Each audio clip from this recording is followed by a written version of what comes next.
So guys, what's going on? I hope you guys are well. So guys, just to give you the format of this video, I'm going to start structuring videos where I'm going to put two videos together rather than doing separate videos.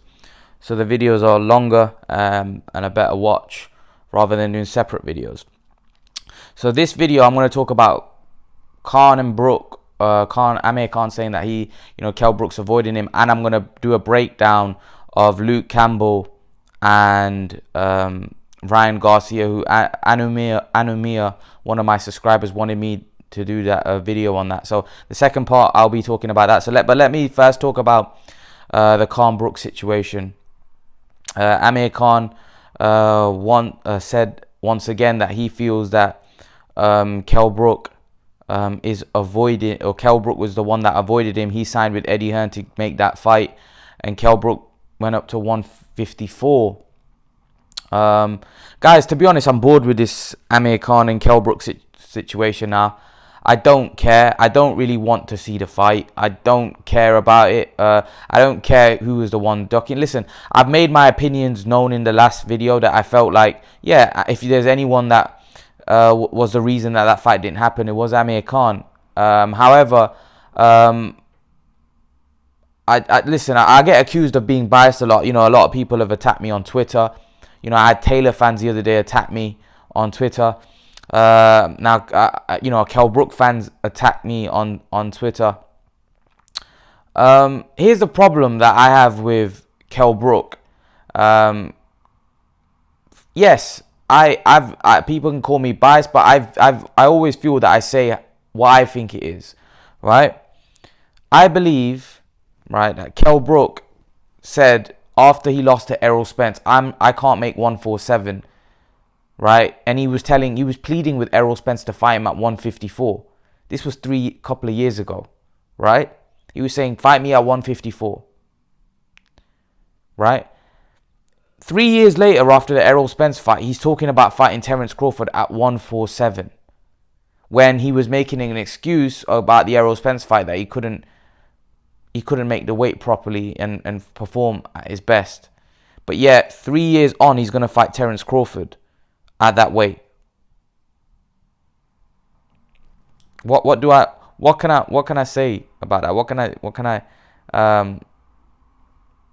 do I make of that? Not a lot. I just think that I don't think the weight was ever an excuse. I think it was just an excuse. I think the weight was just an excuse, in my personal opinion. Because if he was so badly drained, why would you even think about or contemplate fighting Crawford at 147? And this is 3 years on. You're older. You're not as good. You're past your best. And people say I'm biased. In my last video, I said that I think Kell Brook has a chance in the first 6 rounds to chin Crawford, right? Go on to Sky Sports Facebook boxing page, where Kell Brook says that if I land that right hand flush, I can knock anybody out 147. And look at the British fans' comments below that. And I'll give you a generic comment below of what 95% of the comments were. Kell Brook is going to get slept within the first 4 rounds. And Kell Brook fans, some of the Kell Brook hardcore fans, have the audacity on Twitter to call me biased, when majority of the British public think he's going to get slept in 4 rounds. A lot of people, and I don't agree with this, think that he's going to not even put in a performance that Khan did. He's going to get wiped out. This is what majority of the British fans think. Yeah, I still said that I think Kell Brook could chin Crawford in the first 6. He has a chance in the first 6 to knock Crawford out. So how am I being biased when 95% of the British public think Kell Brook's going to get slept in 4 rounds? I'm giving him more of a chance than 99.9% of people. I'm giving Kell Brook more of a shot.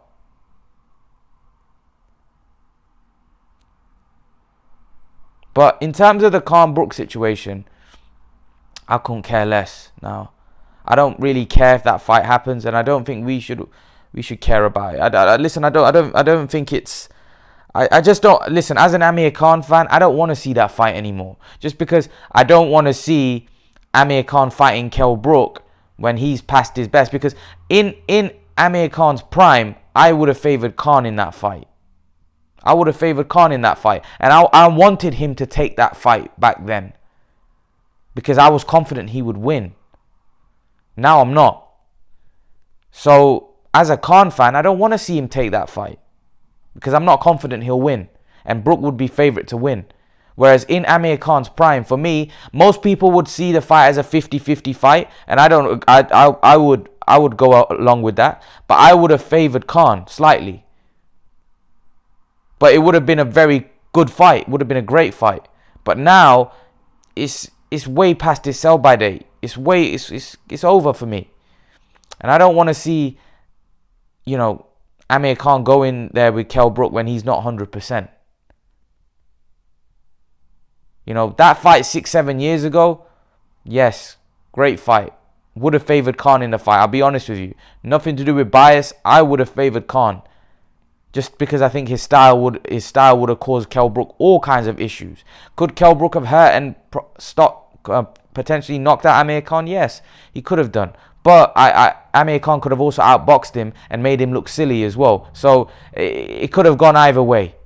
If you're saying that Kell Brook would 100% won that fight, then you know nothing about boxing, right? Because you can't be 100% sure against a guy that's achieved what Amir Khan did. Right? A lot of people thought Maidana would knock Khan out before the Maidana fight. Right?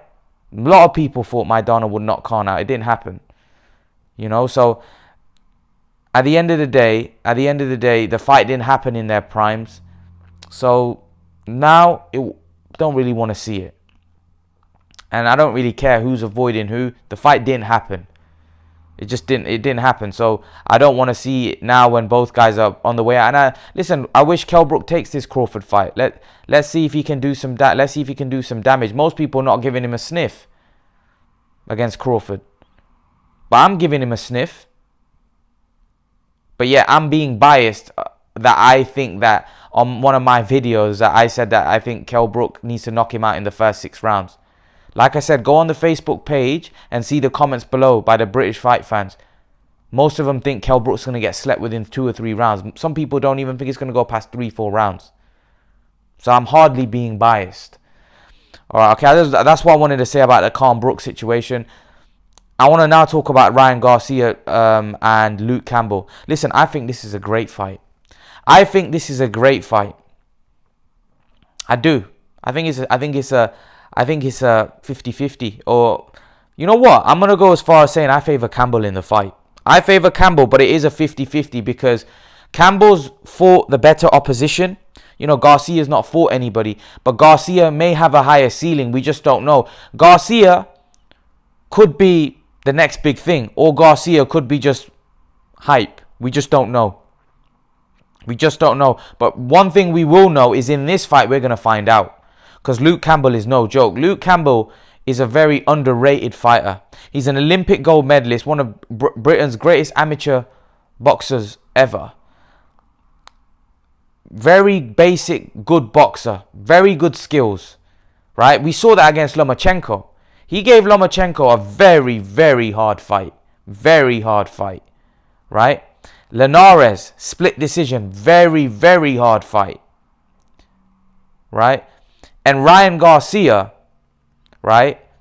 Is he gonna be like a Chris Eubank where he's got fast hands, but he's not able to put himself in the position to land those punches against the elite? Because for me, Luke Campbell is world class. Is he elite? I'm not sure, but he's world class. He's a world level fighter. He's a top fighter.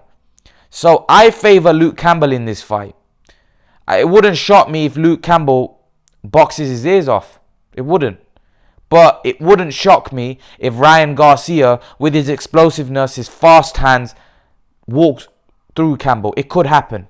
It could happen because when you got speed like that and explosiveness like Garcia, he could be the real deal. And Oscar De La Hoya is right. We're going to find out what Ryan Garcia is about. Obviously, he didn't word it that way. He worded it, everyone's going to find out how good Garcia is against Campbell. Well, for me, we're going to find out whether Garcia is the real thing against Campbell, because if he's not, he's getting beat, and he's getting beat well. Because Luke Campbell is a very, very good boxer. He's not a power puncher. He hasn't got power, Luke Campbell, but he's a very, very good boxer. Very good boxer, right? And it's all right having fast hands, right? But if your feet are not as, you know, he's not nimble with his feet, he's not going to be able to get in positions to land those fast hands. Chris Eubank's got very fast hands. But if you look at George Groves tamed those fast hands. You know, Eubank was struggling to land. He was looking amateurish. Right? So, the same way, Ryan Garcia is going to have to show against Luke Campbell that he's able to compete with a world-class boxer like that. Because, like I said, it wouldn't shock me if Luke Campbell boxes his ears off. And Ryan Garcia struggles to land those fast hands. Because there's many fighters that have fast hands, right? But if you don't have good feet going along with those fast hands, you're not going to be able to get into positions to land. And Eubank's a perfect example against the top guys. You know, Billy Joe, and Billy Joe wasn't even at his best when he fought Eubank against George Groves. Although he put up a great fight, right? He got outboxed. So you can have the fast hands in the fastest hands in the world, but if you don't put yourself in positions to land those fast hands, you're gonna struggle. And that's what I want to see when Ryan Garcia takes on Luke Campbell, because Luke Campbell for me is probably taller than Ryan Garcia. He's lanky. He's a very good boxer. He's a very good boxer. So it's not gonna be easy for Ryan Garcia, you know. And I personally feel he's gonna get outboxed, but I might be wrong, and it won't be the first time. But I've got Luke Campbell winning the fight on points. I think Luke Campbell is gonna outbox Ryan Garcia.